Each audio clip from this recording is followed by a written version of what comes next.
scratches to the back of the bus. Then name off all your lights. Your clearance lights, student caution and warning, your turn signals and four-ways, your brake and tail lights, your backup light, and your beeper. You'll do that later operating. They are all secure, they're not missing any hardware, they're clean and not cracked or broken. All of your reflective tape is in place, affixed to the bus. Your door opens and props correctly. The glass is not damaged. All the seals are intact. They are not damaged. Your floor is not buckled, and there's no excessive debris on the floor. Your buzzer works. You can go ahead and tell me now if you want, instead of doing it when you're... Your buzzer works. Buzzer works. Underneath, again, you're going to check the frame. We check the frame 3 times. The frame is not cracked or broken, no damaged cross members. And your shocks, which you couldn't see from the side over there, your shocks are secure, not leaking, not missing any hardware. We're going to move to the other side of the bus, the driver's side. All I want you to do is tell me what's different over here. Underneath, you have air tanks and air lines under there. They're secure, they're not missing any hardware, and I can hear no audible leaks. My stop sign moves freely, the lenses are not damaged, and all the wires are intact.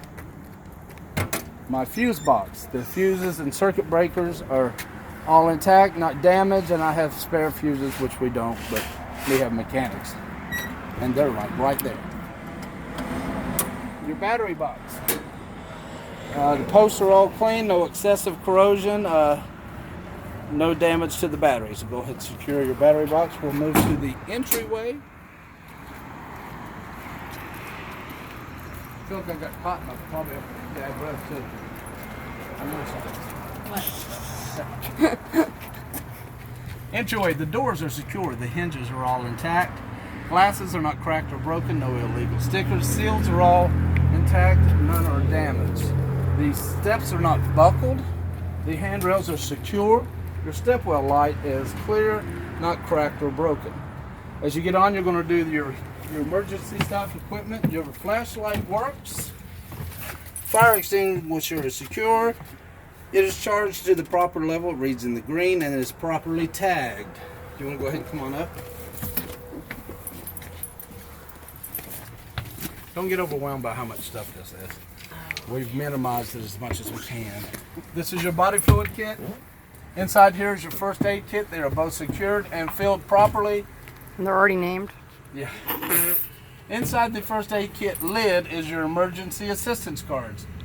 I have 3 reflective triangles and 6 30-minute flares and fireproof boxes on the side of the driver's seat.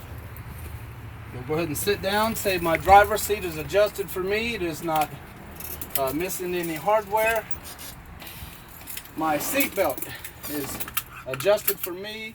It is not worn or frayed. My front glass is not cracked or broken. All of my mirrors are adjusted for me. My student or passenger mirror is securely mounted and it's adjusted for me. My sun visor moves freely and adjusted for me. My radio works. Go ahead and put the key in. Go ahead and start the box. My gear shift moves freely. My parking brake is set. My steering wheel has less than 2 inches of play. My horn works. My wipers and washers work correctly. Go ahead and go to the instrument panel on the left. Go through all your switches. All my heaters work on high and low. Go ahead and go through every one of the switches. My strobe light works. Driver dome works. Passenger domes work. My emergency override switch works correctly. Turn on your fans. My noise suppression works correctly. Now here's the part you have to get correct to get credit for. It's called the state brake check. There are 2 different parts of the brake check. There's the state required brake check and then the operational brake check. For the state required brake check, I've already noticed that I have enough air pressure in my system. I'm going to turn the bus off. Turn the key to the right, disengage the parking brake.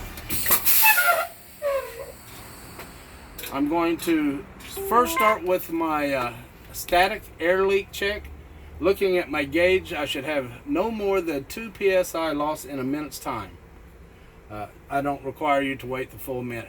Then you're going to do your applied leakage check, making sure you apply the foot to the service brake. After the initial loss, watching the gauge, I have no more than 3 psi lost in a minute.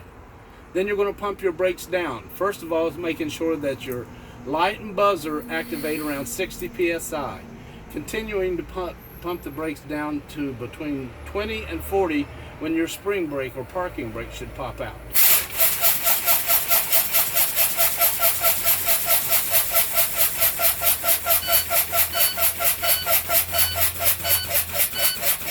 Light and buzzer works, spring brake pops out. Go ahead and start it up.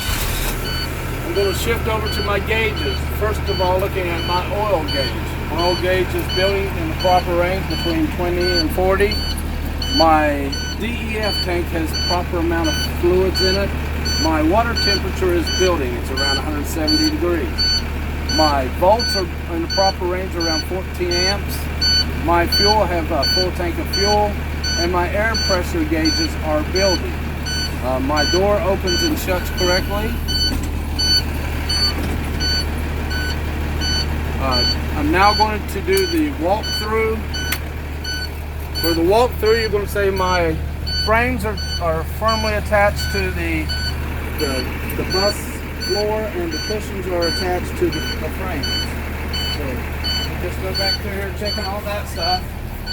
When you get to the back of the bus, walk this way. The rear emergency exit works correctly. You're going to tell me, checking the backs of the seats on the way up. I have 2 roof hatches and 4 window emergency window buzzers. I just want you to check one of your windows. You don't have to do the roof hatch. So just grab one of the windows. It works correctly.